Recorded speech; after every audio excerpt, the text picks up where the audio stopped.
Welcome sa Movie Flix Recap. Ngayon pag-uusapan natin ang pelikula na sci-fi action na pinamagatang Tron Legacy. Sa pagbubukas ng pelikula, kasama si Kevin Effelwinen, ang CEO ng isang teknolohikal na kumpanya na tinatawag na Encom. Siya ay kasalukuyang sinasabi sa kanyang 7 taong gulang na anak na si Sam ang tungkol sa kanyang mga pakikipagsapalaran sa grid, isang ganap digital mundo. Ito ay nilikha ni Kevin, kasama ang kanyang katapat, Clue, at isang computer program, Tron.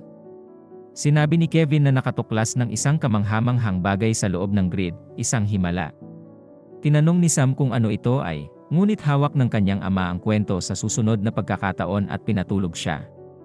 Bago umalis si Kevin para sa trabaho, iniimbitahan niya ang kanyang anak na pumunta sa arcade bukas at naghagis ng barya sa kanya.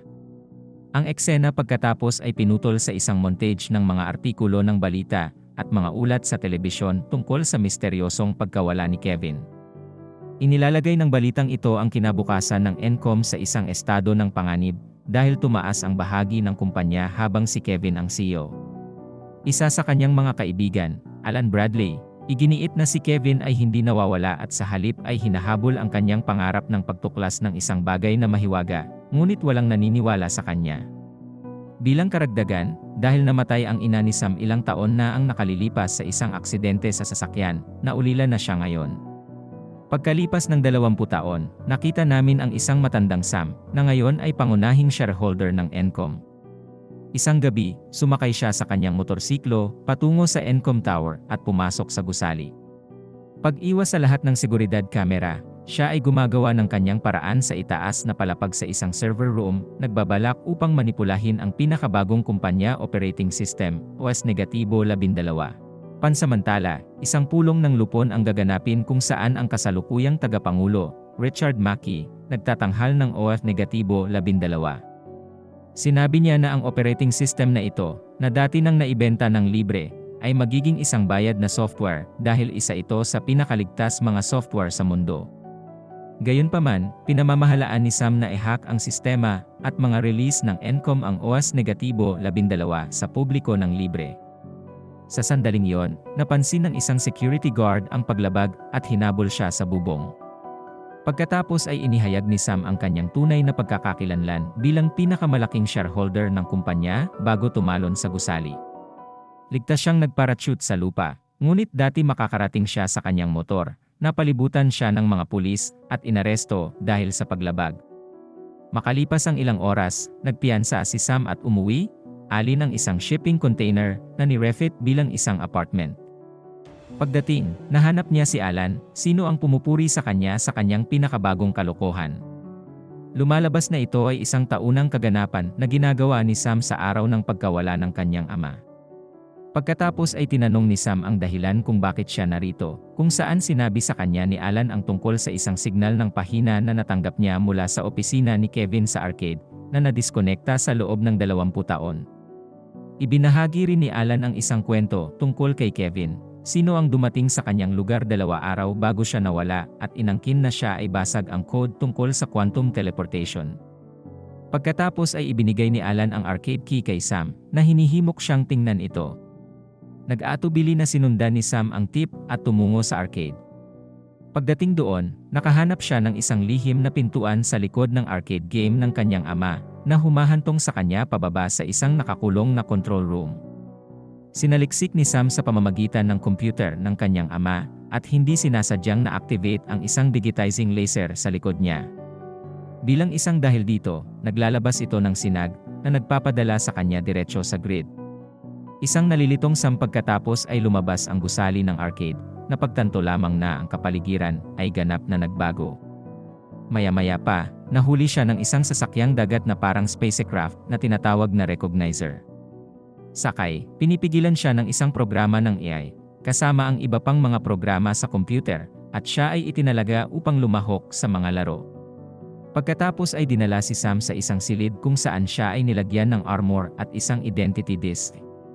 Kasunod nito, inihatid siya sa Disc Wars Arena, kung saan kailangan niyang labanan ang ilang iba pang computer mga programa, madaig silang lahat para manalo.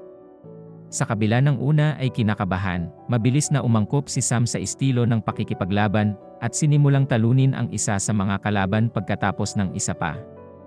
Sa huli ay nakapasok siya sa final round kung saan makakaharap niya ang isang professional programa na pinangalan ng Rindler. Si Rindler pala ay isang mas malakas at may karanasan na manlalaban, sino ang mabilis na sumupil kay Sam. Nang malapit nang ihatid ng programa ang kanyang huling suntok, napansin niya si Sam dumudugo at biglang nakilala siya bilang isang gumagamit. Bilang resulta, dinadala niya siya sa boss ng grid, sino ang kamukha ni Kevin. Namangha nang makita ang kanyang ama, tinanong ni Sam kung maaari silang umuwi, ngunit ang kanyang kahilingan ay tinanggihan. Ipinakilala ng amo ang kanyang sarili bilang si Clue, isang katapat ng Kevin. Pagkatapos ng maikling pag-uusap, itinalaga si Sam para sa isa pang laro, Light Cycle Grid. Habang inihahanda para sa laro, siya ay lihim na inoobserbahan ng isang babaeng nakamaskara mula sa malayo. Para sa ang larong ito, si Sam ay binibigyan ng kanyang sariling koponan, at ang kanyang kalaban ay walang iba kundi si Clue at kanyang paksyon. Ang lahat ay itinalaga gamit ang kanilang sariling futuristic na motorsiklo, at ang huling tao nakatayong panalo. Di nagtagal, nagsimula ang labanan, at ang mga miyembro mula sa magkabilang koponan ay dahan-dahan isa-isang inalis. Sa kalaunan, naiwan sina Sam at Clue bilang nag-iisang nakaligtas. Walang pag-aksaya ng oras, inilunsad ni Clue ang kanyang pag-atake kay Sam, na naging dahilan upang mahulog siya sa kanyang bisikleta. Pero bago pa siya makapunta bumalik para sa huling suntok, si Sam ay sinundo ng naunang nakamaskara na babae sa kanyang sasakyan at itinaboy mula sa arena. Ipinakilala ng babae ang kanyang sarili bilang Cora at dinala siya sa isang liblib na bahay. Diyan, sa wakas ay nakilala ni Sam ang kanyang tunay na ama, na humantong sa isang emosyonal na muling pagsasama sa pagitan ng dalawa. Sa hapunan, tinanong ni Kevin si Sam kung mayroon siyang anumang mga katanungan sa kanyang isip. Ang huli ay tumugon na isa lang ang tanong niya, bakit hindi umuwi ang kanyang ama? Pagkatapos ay ipinaliwanag ni Kevin na siya ay nagtatrabaho upang lumikha ng isang perpektong sistema ng computer, at hinirang Clue at Tron bilang nito mga co-creator. Isang araw, natuklasan ng trio ang isang bagong natural na nagaganap na programa na tinatawag na Isomorphic Algorithm o ISO, species na tinukoy ni Kevin bilang miracle kanina. Kasama ang kanilang makyop biodigital genetics na pinaniniwalaan ni Kevin na maaaring magbago sa mundo. Gayunpaman, nakita sila ni Clue bilang mga di kasakdalan, kaya nag-orkestra siya ng isang kudeta at tinambangan si Kevin at Tron pagkuha ng kontrol ng sistema. Kahit papaano ay nakatakas si Kevin, ngunit bumalik ang portal sa totoong mundo ay isinara siya, naiwan siyang nakulong. Para naman kay Tron, hindi na siya muling nakita. Idinagdag ni Kevin na ang portal ay mabubuksan lamang mula sa labas ng grid. Sa pagdating ni Sam, ang kasalukuyang bukas ang portal, ngunit eksaktong magsasara ito pagkatapos ng 8 oras. Nang marinig ito, sinabi ni Sam na sila magkaroon ng oras upang makatakas, ngunit ang kanyang ama tumangging pumunta dahil ito ay eksakto kung ano ang gusto ni Clue. Kevin ibinubunyag na ang disk ng kanyang pagkakakilanlan ay ang master key at ang tanging paraan upang madaanan ang portal. Dahil dito, inaasahan ni Clue na dadalhin ni Sam ang kanyang ama sa portal para makuha niya ang master key at maglakbay sa mundo ng mga tao upang ipataw ang kanyang ideya ng pagiging perpekto. At saka, sigurado siya na iyon ay si Clue na nagpadala ng page message kay Alan, hindi siya. Sa kabila nito, optimistic pa rin si Sam na kung siya makakarating sa portal, kahit wala ang kanyang ama, maaari nilang isara ni Alan si Clue mula sa labas. Sa pag-unawa sa pagkadismaya ni Sam, pumunta si Cora sa kanyang silid mamaya at nag-alok ng tulong. Sinabi niya sa kanya ang tungkol sa isang programa sa lungsod na pinangalan ng Zeus na maaaring magawa bigyan siya ng ligtas na daanan patungo sa portal. Gamit ang impormasyong ito sa kamay, kinuha ni Sam ang vintage vehicle ng kanyang ama at hinanap si Zeus. Pagdating sa lungsod, iniwan niya ang sasakyan sa gitna ng kalsada. Pinapayagan nito ang mga operatiba ni Clue na mahanap ito at higit pang matunton ang pinagmulan nito, ang liblib na bahay ni Kevin. Samantala, si Kevin natagpuan ang kanyang anak na nawawala, kaya sa huli ay nagpasya siyang lumabas sa pagtatago at sundan ang kanyang anak. Pagkaraan ng ilang sandali na pag-alagala, nilapitan si Sam ng isang babae, si Jem, na nag-aalok pumunta siya sa Zeus's Club. Pagdating doon, nakilala niya ang isang sira-sirang lalaki, si Castor, na nangakong kukunin siya kay Zeus. Gayunpaman, sa halip ay dinala siya ni Castor sa kanyang pribadong silid kung saan ipinakita niya ang kanyang sarili maging Zeus. Sa kabilang banda, si Clue at ang kanyang mga alipores ay naglalakbay sa bahay ni Kevin, ngunit natagpuan ang lugar na walang laman. Bumalik sa club, tinanong ni Sam ang tulong ni Zeus upang maabot ang portal, at ang huli ay nagpapanggap mag-akl. Ngunit sa hindi inaasahang pangyayari, ipinagkanulo niya si Sam pabor kay Clue, kaninong mga gwardiya ang malapit nang pumasok sa club. Isang matinding labanan ang naganap sa pagitan ng mga bantay ni Sam at Clue. Hindi nagtagal, nagpakita sina Cora at Kevin sa pinangyarihan upang tulungan siya. Sa kasamaang palad, ang braso ni Cora ay pinutol sa gitna ng labanan na pinipilit silang tumakas. Habang papalabas ang tatlo, ang isa sa mga bantay ng Clue ay namamahala upang nakawin ang disk ni Kevin at kinuha ito ni Zeus mula sa bantay. Kasunod nito, nagtalo sina Sam at Kevin sa kanilang susunod na kursong aksyon na ang huli ay nagalit anak niya sa hindi pagsunod sa kanya. Pagkatapos ay nagpasya silang sumakay sa isang freight train na tinatawag na Solar Sailor, na dadalhin sila sa portal bago makarating doon si Clue. Sa kanilang paglalakbay, inayos ni Kevin ang braso ni Cora, kung saan ibinunyag niya na siya ang huling nakaligtas na ESO. Pansamantala, dumating si Clue sa ang club kung saan ibinibigay ni Zeus ang identity disk sa kanya, umaasa na pareho silang makakagawa ng a mutual relationship. Gayunpaman, ipinagkanulo siya ni Clue at pinasabog ang buong club kasama sina Zeus at Gem. Bumalik sa Solar Sailor, nagising si Cora pagkatapos ng matagumpay na pag-reboot.